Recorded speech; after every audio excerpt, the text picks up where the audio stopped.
नमस्कार दोस्तों, मैं आशीष शुक्ला मिशन इंस्टीट्यूट के ऑनलाइन प्लेटफॉर्म पर आप सभी प्यारे साथियों का बहुत बहुत स्वागत करते हैं। दोस्तों, आज हम लोग अभ्यास श्रृंखला जो हमारी थी 13वीं उसका हल प्रश्न पत्र लेकर आए हैं आपके सामने। अब आज हम 13वीं का हल करेंगे। जैसा कि आप लोगों को थोड़ा सा हल इस समय लेट से मिल रहा है, थोड़े उसके लिए क्षमा प्रार्थी रहेंगे कि कुछ तकनीकी गड़बड़ी के कारण ऐसा हुआ है। ठीक है, अब चलिए देखिए दोस्तों कि आज हम लोग जो अभ्यास प्रश्न पत्र 13वां है, 13वें में हम लोग लेकर क्या आए हैं, क्या लेके आए हैं? हिंदी का अभ्यास प्रश्न पत्र लेकर आए हैं। तो मित्र यहाँ देखते हैं कि हम जो देखते हैं सबसे पहले क्या देखते हैं, सामान्य हिंदी का देखते हैं। सामान्य हिंदी में हम देखते हैं क्या, क्वेश्चन नंबर 41। इसमें कहा गया, निर्देश दिया गया है, आपको एक निर्देश दिया गया है। निर्देश में क्या कहा गया कि तत्सम शब्द का चयन कीजिए। तो तत्सम शब्द का चयन करने के लिए आपसे बोला गया है। ठीक है, अब आप इसमें देखिए क्वेश्चन नंबर 41 को क्षुधा दिया हुआ है, निर्दोष दिया हुआ है, मूड दिया गया है, जंघा दिया हुआ है। ठीक, तो दोस्तों अब आप लोगों ने इसमें कौन सा किया कौन सा नहीं किया, या तो आप अपना देखिएगा। इसमें जो चारों विकल्प हैं, जो या चारों विकल्प हैं, ये चारों विकल्प क्या है, तत्सम है। ठीक, ये चारों विकल्प क्या होते हैं मित्र, तत्सम होते हैं। अब जैसे कि अगर हम कहते हैं कि अगर हम एक शब्द लेते हैं, कहते हैं क्षुधा। क्षुधा का तद्भव क्या होता है, भूखा। ठीक, मूड का जो तद्भव होता है वह क्या होता है, मूड का, जैसे मूड का तद्भव अगर आपसे बताया जाता है तो मूर्ख होता है। ठीक, तो इसका क्या हो जाता है, मूर्ख होता है। ठीक है, और जो जंघा होता है, जंघा का जब तद्भव लिखा जाता है तो चंदबिंदी लगा के तब घा लगाया जाता है तो जंघा होता है। ठीक है, तो दोस्तों यहाँ आप ध्यान रखिए कि इसमें चारों क्या है, चारों शब्द तत्सम है। इसमें से कोई भी ऐसा शब्द नहीं है कि जिसे हम और कुछ कह सकें। ठीक है, तो इसमें तत्सम शब्द का जब चयन करने के लिए बोला गया है, तो इसमें जितने चारों विकल्प हैं, ए बी सी डी, या चारों क्या है, तत्सम के रूप हैं या तद्भव नहीं है। अगर इसके इस जंघा, जिसे यहाँ जंघा लिखा गया था, इसकी जगह पे यह चंदबिंदी लगाया जाता, ठीक, तब यह क्या हो जाता है, तद्भव हो जाता है। ठीक है, तो हम यह देख लेते हैं, अगर मूर्ख की जगह मूर्ख लिखा जाता है, शुद्ध की जगह भूखा लिखा जाता है, तब यह तद्भव हो जाता है।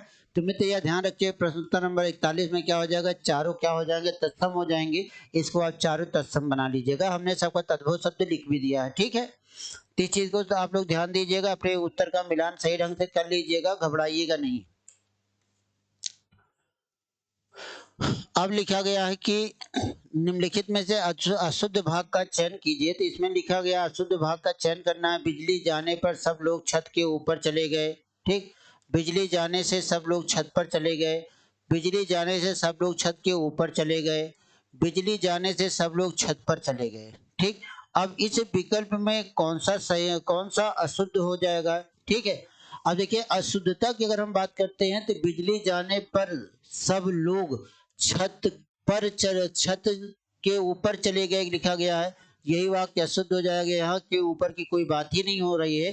क्यों नहीं हो रही, क्योंकि यहाँ पर तो पहले लगा हुआ, पर तो आधार की सूचना दे ही रहा होता। ठीक है, जब पर आधार की सूचना दे रहा होता तो आधार की सूचना देने वाले वाक्यों में कभी के ऊपर शब्द का कोई प्रयोग नहीं किया जाता है, इसलिए यह वाक्य सही हो जाता है। ठीक है, और अगर आपको दिमाग में आए यहाँ भी ऊपर लगा, तो इसमें ध्यान दीजिएगा, इस वाक्य में कहीं पर शब्द का प्रयोग नहीं किया गया है, तो इसलिए यह वाक्य भी सही है, यह भी सही है, यह भी सही है। अशुद्ध कौन सा है, ये वाला सही है। ये वाला क्या है, अशुद्ध है। बिजली जाने पर सब लोग छत के ऊपर चले गए। इसमें जो पर शब्द लगा या आधार की सूचना दे रहा है, तो छत के आधार की हमें कोई बात ही नहीं करना है। ठीक, तो यहाँ पर क्या हो गया, एक ये सही हो गया। उसके बाद फिर हम अगले नंबर पे चलते हैं।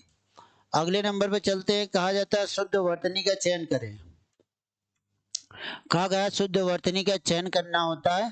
तो इसमें लिखा गया उदंत, उदंत, उदन और उदंत। ठीक, यहाँ पर यह चार विकल्प आपके सामने दिए गए हैं। अब इन चारों विकल्पों में आप यह ध्यान रखिएगा, जब उदंड की बात करते हैं तो हम यहाँ अनुस्वार की कोई बात नहीं करते, गलत हो गया। और अनुस्वार के स्थान पर ना कभी कोई प्रयोग नहीं किया जाता, गलत हो गया। अब इसमें लिखा गया, ऐसे ध्यान रखिए, यहाँ दो दा लगा हुआ, इस दा का प्रयोग तो बिल्कुल नहीं करते। बच्चा आपके पास क्या, उदंड बच्चा। ठीक, उदंड बच्चा, यह क्या हो जाएगा, शुद्ध वर्तनी के रूप में आ जाएगा। ठीक, क्लियर है। अब इसके बाद फिर हम लोग आगे चलते हैं, अगला क्वेश्चन देखते हैं। अगले क्वेश्चन में क्या दिया गया है कि विनायक केसरी पर्यायवाची शब्द का चयन करिए। विनायक, विनायक जो शब्द लिखा गया, विनायक शब्द का पर्यायवाची शब्द क्या है? सूर्य है, पुत्र है, शत्रु है कि गणेश है? ठीक, आप बताएंगे इसमें चारों में से कौन हो। विनायक मतलब क्या हो जाता है मित्र? गणेश हो जाता है, विनायक हो गया, गजानन हो गया, मूषक वाहन हो गया। यह सारे शब्द किसके पर्यायवाची होते हैं? गणेश जी के पर्यायवाची शब्द होते हैं। ठीक, किसके पर्यायवाची शब्द होते हैं? गणेश जी के पर्यायवाची शब्द होते हैं। फिर अगला क्वेश्चन दिया गया है, सटीक विलोम शब्द का चयन कीजिए। सटीक मतलब सही, एकदम एग्जैक्ट विलोम शब्द का चयन करिए। जैसे अल्पज्ञ दिया गया, अवज्ञा है, सर्वज्ञ है, अभिज्ञ है, कृतज्ञ है। ठीक, तो यह जो चार विकल्प दिया गया है, अल्पज्ञ का विलोम शब्द क्या हो जाएगा? अल्पज्ञ का विलोम शब्द क्या हो जाएगा भैया? ये चारों विकल्पों में चयन करिएगा कि इसका क्या हो जाएगा। अल्पज्ञ मतलब क्या हो जाए? जिनको कम ज्ञान होता है। अब इसका जो विलोम शब्द होता है, अल्पज्ञ का जो विलोम शब्द होगा वह देखना। अल्पज्ञ मतलब कि जिसको कम ज्ञान होता है, जिसको कम ज्ञान हो, कम ज्ञान हो, उसे हम क्या कहेंगे? अल्पज्ञ। अब देखिए इसमें ऐसा कौन सा शब्द है कि जो बहुत ज्यादा ज्ञान की बात कर रहा है? तो वह क्या हो गया? सर्वज्ञ हो गया। क्या हो गया? सर्वज्ञ हो गया। अब जैसे कि अल्पज्ञ का विलोम क्या हो गया? सर्वज्ञ। लेकिन अवज्ञा का क्या हो जाएगा? जैसे अवज्ञा कहा जाए, अवज्ञा का क्या हो जाएगा? आज्ञा हो जाएगा। ठीक, अभिज्ञ क्या हो जाएगा? जैसे अभिज्ञ कहा जाता है, अभिज्ञ कहा गया तो इसका अनभिज्ञ हो जाता है। क्या हो जाता है? सॉरी,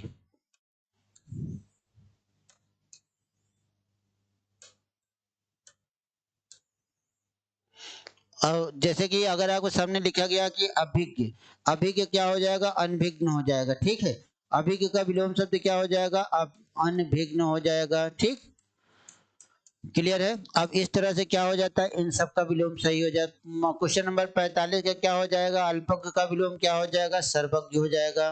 ठीक, अब इसके बाद फिर अगला क्वेश्चन नंबर 46 में देखिए। अब यहाँ पे रिक्त स्थान की पूर्ति करना है। हमने आपको रिक्त स्थान की पूर्ति के लिए यह बताया था कि रिक्त स्थान वाले जो शब्द होते हैं उस शब्द को आप पढ़िएगा पहले ध्यान से। जैसे कहा गया गांधी जी के अनुसार, गांधी जी के अनुसार अत्याचार का उत्तर, ठीक, से देना ही मनुष्यता है। ठीक, नमस्कार से देना मनुष्यता है कि आचार से देना मनुष्य, शिष्टाचार से देना है कि सदाचार से देना है। ठीक, तो अब गांधी जी के अनुसार तो हमेशा ध्यान रखिए सदाचार की ही बात की गई है। गांधी जी ने किसकी बात की है? सदाचार की बात कही है। तो गांधी जी के अनुसार अत्याचार का उत्तर हमेशा कैसे देना चाहिए? सदाचार से देना ही क्या हो जाएगा? मनुष्यता कहलाएगी। तो यहाँ पे क्या हो जाएगा? सदाचार हो जाएगा। ठीक, अब उसके बाद फिर अगला क्वेश्चन देखिए। अगला क्वेश्चन क्या कहा है? जिसने देश के साथ विश्वासघात किया हो। ठीक, जिसने क्या किया हो? देश के साथ क्या किया हो? विश्वासघात किया हो। उसके लिए क्या बताएंगे हम? मतलब जो देश के साथ विश्वासघात घात करता है उसे हम क्या कहते हैं? बागी कहते हैं, विश्वासघात कहते हैं, देशद्रोही कहते हैं या विद्रोही कहते हैं। तो देश के साथ विश्वासघात करने वाला कौन हो जाएगा? देशद्रोही हो जाएगा। ठीक, और जो विश्वास पे खरे नहीं उतरता, अर्थात जो आपके साथ विश्वास करता है, विश्वासघात करता है, जो व्यक्ति विश्वासघात करता है उसे विश्वासघाती कहा जाता है। जो विद्रोह करने वाला व्यक्ति होता है, ठीक, विद्रोह करने वाला जो व्यक्ति होता है उसे हम क्या कहते हैं? विद्रोही कहते हैं। जो अपने हक की लड़ाई करता है और आतंक जैसा कार्य करता है वह उसे क्या कहा जाता है? बागी कहा जाता है। ठीक, उसे क्या? हक की लड़ाई करने वाला, अपने अपने लिए लड़ने वाला, तो उसे हम क्या कहते हैं? बागी कहते हैं। लेकिन देश के लिए जो, देश के साथ जो विश्वासघात करता है उसे देशद्रोही कहते हैं। ठीक, अब इसके बाद में अगला उत्तर देखिएगा। अगला प्रश्न, निश्चित समय के भीतर पत्र का उत्तर प्राप्त होने की दशा में अनुबोधन के रूप में भेजे जाने वाला पत्र को क्या कहा जाएगा? निश्चित समय में प्राप्त होने वाले उत्तर को, ठीक, निश्चित समय के भीतर पत्र का उत्तर प्राप्त होने की दशा के अनुबोधन के रूप में भेजा जाने वाले को क्या कहा जाएगा? प्रतिवेदन कहा जाएगा, ज्ञापन कहा जाएगा, परिपत्र कहा जाएगा, अनुस्मारक कहा जाएगा। ठीक, तो देखिए निश्चित समय के जो निश्चित समय में जो एक पत्र आया हो उस पत्र का अगर हम उत्तर देते हैं तो उत्तर जब देते हैं तो उसका क्या हो जाता है, वह परिपत्र कहलाता है। क्या कहलाता है मित्र, परिपत्र कहलाता है। तो विकल्प नंबर सी एकदम राइट आंसर है। ठीक, तो वह क्या कहलाता है, परिपत्र कहलाता है। तो 48 का क्या हो जाएगा, सी एकदम राइट आंसर होगा। प्रतिवेदन नहीं होगा, ज्ञापन नहीं होगा, अनुस्मारक नहीं होगा। ठीक है, अगला क्वेश्चन देखिए। अगले क्वेश्चन में क्या कहा गया, किस क्रम में सत्य कथन है, किस क्रम में सत्य कथन है। तो कहा जाता है सरकारी कामकाज की भाषा को राजभाषा कहते हैं। ठीक, संविधान की अष्टम सूची में 15 भाषाएं सम्मिलित हैं। फिर क्या कहा गया है, संविधान में हिंदी को राष्ट्रभाषा घोषित किया गया है। केंद्रीय हिंदी समिति का अध्यक्ष मुख्यमंत्री होता है। तो देखिए यहाँ पर क्या कहा गया, कौन सा कथन, कथन सत्य कथन है। ठीक, तो अब देखिए कि अष्टम सूची राष्ट्रभाषा अध्यक्ष गलत हो गया बच्चा। आपके पास क्या क्या कहा गया, सरकारी कामकाज की भाषा को क्या कहा जाएगा, राजभाषा कहते हैं। सत्य कथन कौन सा हो गया, सत्य क्या, सरकारी कामकाज की भाषा को राजभाषा कहते हैं। हिंदी को भारत की राजभाषा कब बनाया गया। ठीक, हालांकि ये 8वीं अनुसूची की तो बात करता है, ध्यान रखिएगा। अष्टम अनुसूची की बात करता है, लेकिन उसमें 15 भाषा की बात नहीं करता। ठीक, अगर मूल की बात करते हैं 14, अगर तत्काल की बात करते हैं तो 22। ठीक, राष्ट्रभाषा घोषित नहीं हो पाई है। ठीक, अध्यक्ष मुख्यमंत्री नहीं होता है। हिंदी को राजभाषा कब बनाया गया था, राजभाषा कब बनाया गया था, तो 14 सितंबर 1949 को 1949 को श्री गोपाल स्वामी अयंगर, श्री गोपाल स्वामी आयंगर के प्रयास से हिंदी को भारत की क्या बनाया गया था, राजभाषा बनाया गया। ठीक, क्या बनाया गया, हिंदी को भारत की राजभाषा। किसके प्रयास से, गोपाल स्वामी के प्रयास से ही क्या बनाया गया, हिंदी को भारत की राजभाषा बनाया गया। और 14 सितंबर, ध्यान रखिएगा, 14 सितंबर 1953 से क्या मनाया जाने लगा, राजभाषा दिवस मनाया जाने लगा था। राजभाषा दिवस मनाया गया था। ठीक, पहली बार कब मनाया गया था, 14 सितंबर 1953 को पहली बार मनाया गया था राजभाषा दिवस। तब से यह घोषित कर दिया गया कि प्रत्येक वर्ष 14 सितंबर को क्या मनाएंगे हम, राजभाषा या हिंदी दिवस के रूप में मनाएंगे। ठीक, किसके, हिंदी दिवस के रूप में मनाएंगे। ठीक है मित्रों, इतना आप ध्यान रखिएगा।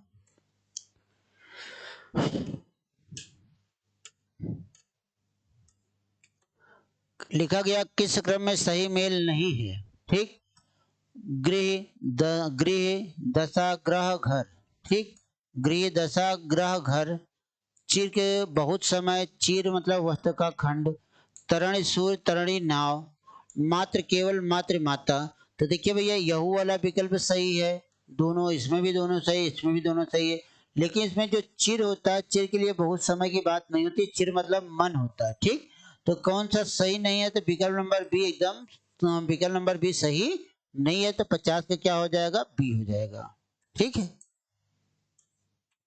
अब बात किसकी आई, 51 की आई। क्वेश्चन नंबर 51 में क्या कहा गया है कि किस क्रम में अंतस्थ वर्ण नहीं है।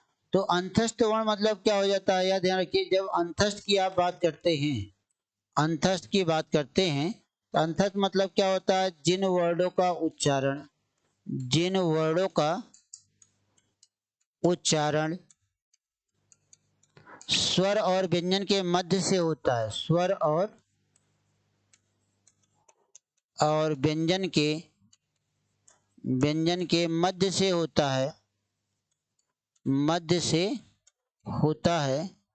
उसे हम क्या कहते हैं, उसे अंतस्थ व्यंजन कहते हैं। उसे क्या कहते हैं, अंतस्थ व्यंजन कहते हैं। ठीक, उसे क्या कहा जाता है, अंतस्थ व्यंजन। तो कौन कौन से होता है, या रा ला वा, यह क्या हो जाते हैं, अंतस्थ होते हैं। अब इसमें देखिए या रा ला वा के अलावा क्या है, हा है। हा क्या है, अंतस्थ व्यंजन नहीं, हा कहाँ चला जाता है, ऊष्म व्यंजन में चला जाता है। कहाँ चला जाता है, ऊष्म व्यंजन में चला जाता है। ठीक, और इसी में से मित्र यह ध्यान रखिए, या और वा को क्या बताया जाता है, अर्ध स्वर व्यंजन बताया जाता है, अर्ध स्वर व्यंजन बताया जाता है। ठीक, क्लियर है।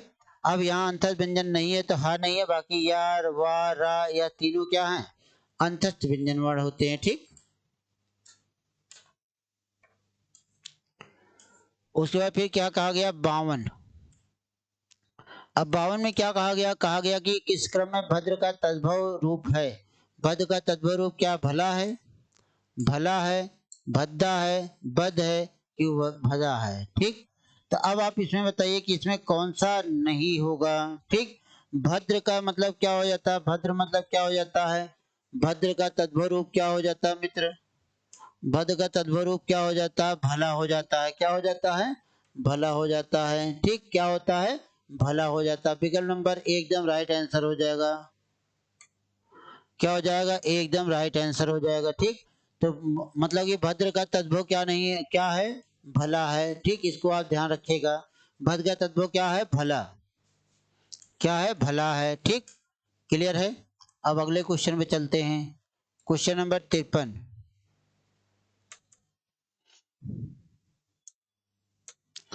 इसमें क्या कहा गया, 53 में क्या कहा गया भैया, 53 में कहा गया कि सामने जो बड़ा सा मकान दिखाई दे रहा है, सामने जो बड़ा सा मकान दिखाई दे रहा है वह मेरा है, वाक्य में कौन सा सर्वनाम है। ठीक, अब आप अपने उत्तर का भी मिलान करते रहिएगा कि इसमें विकल्प में दिया गया निजवाचक, संबंधवाचक, निश्चयवाचक या पुरुषवाचक। तो दोस्त यह ध्यान रखिएगा कि यहाँ पर वह सामने जो बड़ा मकान दिखाई दे रहा है वह मेरा है, इसमें जो शब्द आया, जो का संबंध किससे जोड़ा जा रहा है, वह से जोड़ा जा रहा है। ठीक, और मकान का संबंध मेरे से भी जोड़ा जा रहा है, यह भी ध्यान रखिएगा। तो मतलब यहाँ पे क्या हो रहा है, सर्वनाम का संबंध सर्वनाम से जोड़ा जा रहा है। तो जब सर्वनाम का संबंध सर्वनाम से जोड़ा जाता रहेगा तो वहां पे क्या हो जाएगा, संबंधवाचक सर्वनाम हो जाता है। ठीक, तो यहाँ देखिए जो का संबंध किससे जोड़ा जा रहा है, वह से जोड़ा जा रहा है, मकान का संबंध किससे जोड़ा जा रहा है, मेरा से जोड़ा जा रहा है। तो यहाँ पे कौन सा हो जाएगा, यहाँ पे क्या हो जाएगा, संबंध कारक सर्वनाम की बात कह दिया जाएगा। ठीक, तो क्या हो जाएगा, संबंध कारक सर्वनाम हो जाएगा।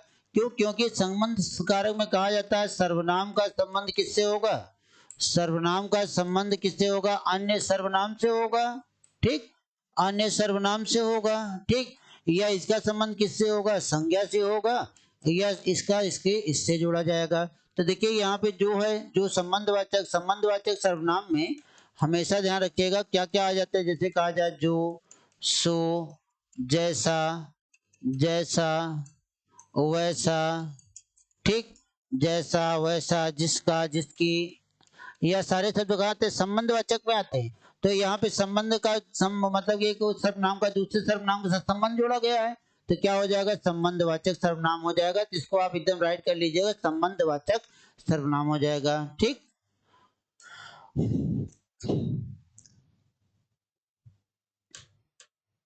इसमें अगला जो क्वेश्चन दिया गया है, कहा गया बिहारी ने सतसई लिखी और सतसई लिखी में सतसई शब्द में कौन सा विशेषण होगा। ठीक, सतसई शब्द में कौन सा विशेषण होगा। तो ध्यान दीजिएगा भैया कि सतसई शब्द में कौन सा विशेषण होगा, समुच्चय बोधक।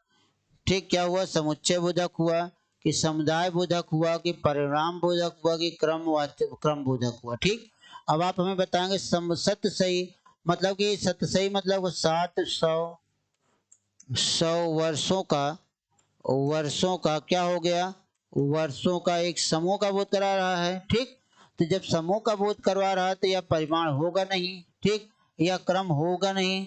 अब यह क्या हो जाएगा, इसमें 700 वर्षों का जब समूह बता रहा है तो वह क्या हो जाएगा, समुच्चय बोधक हो जाएगा। ठीक, तो यह जो लिखा जाता है इसे क्या कहा जाता है, समुच्चय, समुच्चय संख्या बोधक, संख्या बोधक विशेषण होता है। ठीक, समुच्चय संख्या बोधक विशेषण होता है। ठीक है, तो ध्यान रखिएगा समुच्चय होगा, अगर समुच्चय न रहता तो यही समुदाय बना लेता। ठीक है, तो दोनों एक ही जैसे होते हैं, तो समुच्चय संख्या बोधक विशेषण हो जाएगा। सही में क्योंकि कहा गया 700 वर्षों का एक समूह होता है, तो मतलब कि संख्या का क्या कर रहा है, समूह बना रहा है। जब समूह बना रहा होता है तो वह क्या हो जाता है, संख्यावाचक विशेषण में आ जाता है। और संख्यावाचक में जो होता है, संख्यावाचक उसके दो होते हैं, एक निश्चित संख्या होती है और दूसरी क्या हो जाती है, निश्चित संख्या। निश्चित संख्या के कितने भेद होते हैं? 5 भेद होते हैं। ठीक, जिसमें एक सबसे पहले क्रम आता है, फिर गणना आता है, ठीक, फिर एक आवृत्ति आती है, ठीक, आवृत्ति आती है, समुच्चय, समुच्चय या समुदाय बोधक होते हैं, समुदाय, या इसी को क्या नाम दिया जाता है? समूह भी नाम दिया जाता है। ठीक, उसके बाद फिर एक प्रत्येक आता है, प्रत्येक को भिन्नता बोधक भी कहते हैं, प्रत्येक को भिन्नता बोधक भी कहते हैं। तो यहाँ पे क्या हो जाता है, जहाँ समूह की बात दोनों चारों सौ, ठीक, तो यह सब शताब्दी शताब्दी की बात आ जाएगी तो क्या हो जाएगा, सब समुच्चय समुदाय में चले जाएंगे। तो यहाँ सतसई पूछा गया, सतसई में कौन सा हो गया? समुच्चय बोधक अव्यय हो गए, समुच्चय बोधक संख्यावाचक विशेषण हो जाता है। ठीक, क्लियर है? तो इसमें आप विकल्प नंबर ए को एकदम राइट आंसर कर लीजिएगा, सही।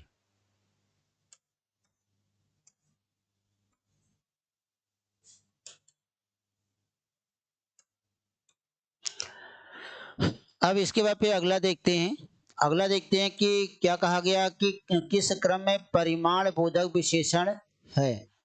किस क्रम में, मतलब कि वाक्य के किस हिस्से में परिमाण बोधक विशेषण है, यह कहा गया है। तो किस हिस्से में है? आज मैंने अधिक केले खाए, उस पुस्तक को पढ़ो, मोहन 2 किलो दूध पी गया, अब सोहन 5 किलो केला खा गया। ठीक, 5 केले खा गया। अब देखिए कि यहाँ पर जो आ जाता है, तो यहाँ पे यह आता है कि जब संख्या की बात होती है, संख्या की जब हम बात करते हैं, तो संख्या हमेशा क्या हो जाता है? गणनात्मक होता है। क्या होता है? गणनात्मक होता है। ठीक, और जब हम परिमाण की बात करते हैं, परिमाण की अगर हम बात करते हैं, तो परिमाण क्या हो जाता है? मात्रात्मक हो जाता है। ठीक, क्या हो जाता है? मात्रात्मक हो जाता है। ठीक है, अब आप देखिए यहाँ पे क्या कहा गया, परिमाण की बात क्या है, कहाँ पर मात्रा की बात की गई है? तो सी वाले विकल्प में मोहन 2 किलो दूध पी गया है, तो यहाँ पे क्या हो गया कि यह मात्रात्मक की बात हो, 5 केला संख्या हो गई, उस पुस्तक को पढ़ो कुछ नहीं आ रहा, भाव आ रहा, अधिक मतलब क्या हो जाता है?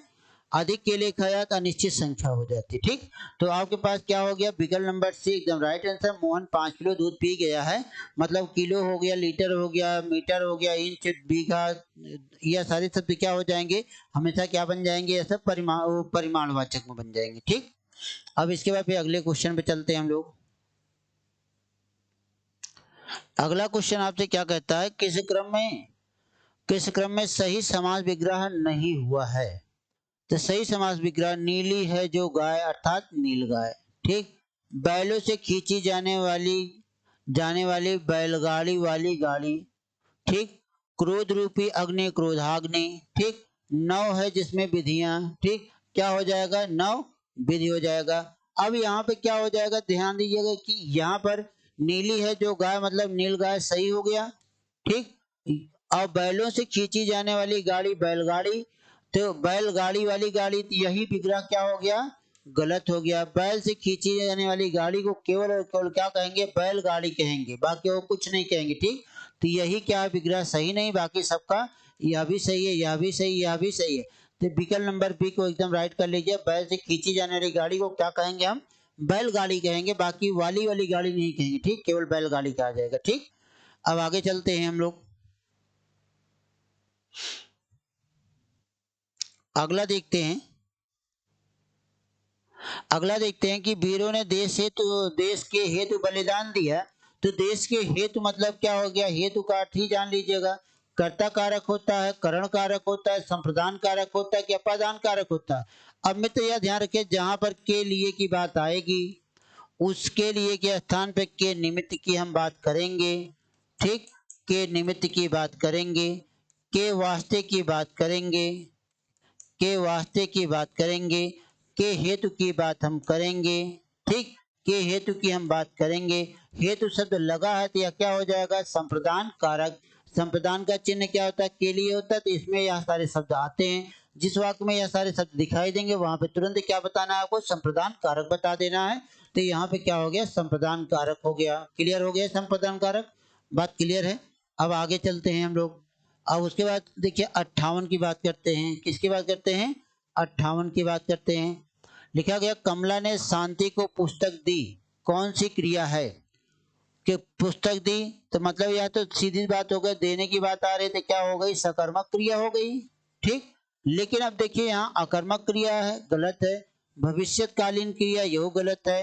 अपूर्णकालिक क्रिया है, संयुक्त क्रिया, तो यह भी गलत है। ठीक, बच्चा आपके पास क्या पूर्णकालिक क्रिया, क्योंकि किताब दे चुकी है ना, वह पूरी तरह से क्रिया को समाप्त कर चुकी है। ठीक, तो क्रिया क्या हो गई है, पूर्ण हो चुकी है, तो इसे इसीलिए इसमें एक लगा दिया पूर्ण द्विकर्मक क्रिया, क्योंकि किताब दे रही है, शांति को दे रही है, पुस्तक दे रही है। ठीक, तो शांति पुस्तक ले रही है, तो जो देने लेने का कार्य चल रहा है, इसी वजह से यहाँ पे द्विकर्मक क्रिया हो जाती है। ठीक, तो 58 का सी एकदम राइट आंसर हो जाएगा। उसके बाद फिर अगले क्वेश्चन में चलते हैं। अगला क्वेश्चन आपसे क्या कहता है, अन उपसर्ग किसका घोतक है। मतलब अन उपसर्ग किसका घोतक के मतलब हमेशा यह जानिएगा कि जब अन की बात करता है तो अन उपसर्ग का अर्थ यह जानिएगा, इसका अर्थ की बात हम करते हैं, इसका अर्थ क्या होगा। ठीक, भीतर होगा, अधिक होगा, अभाव या निषेध होगा, अनुकूल होगा। अन मतलब क्या होता है, ना, नहीं। ठीक, या इसी को निषेध कहा जाता है, इसी उपसर्ग निषेध भी लगाया जाता है, अभाव भी होता है। ठीक है, क्या हो जाता है, ना का इतना, ना अन का इतना अर्थ लगाते हैं, तो इसमें विकल्प नंबर बी एकदम राइट आंसर हो जाएगा। किसका घोतक है, अभाव या निषेध का घोतक होता है। बात क्लियर हो गई हमारी आपकी। अभाव या निषेध का क्या होता है, घोतक होता है, तो यह क्या हो जाता है, बी उपसर्ग हो जाता है। ठीक है, अगला क्वेश्चन देखते हैं।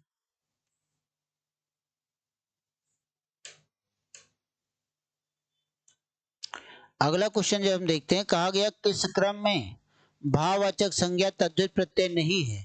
एकांतर भाववाचक है, नैनायिक भाववाचक, मधुरमा भाववाचक, फिरौती तद्धित प्रत्यय नहीं है। फिर और अवति, फिर और अवति, या दो शब्द होते हैं, फिरौती क्या हो जाएगा, यह विकल्प नंबर 60 के सी एकदम सही हो जाएगा, फिरौती। ठीक है, इसको आप राइट कर लीजिए, फिरौती क्या भाववाचक नहीं है। ठीक, क्रिया के साथ बनने वाली है।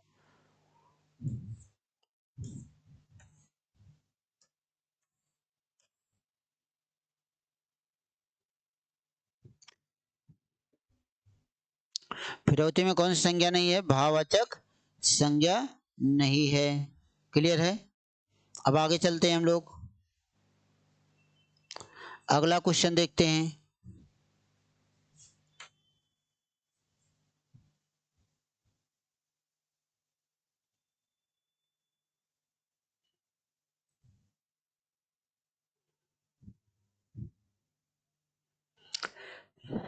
एक मिनट आप लोग थोड़ा सा वेट करिएगा।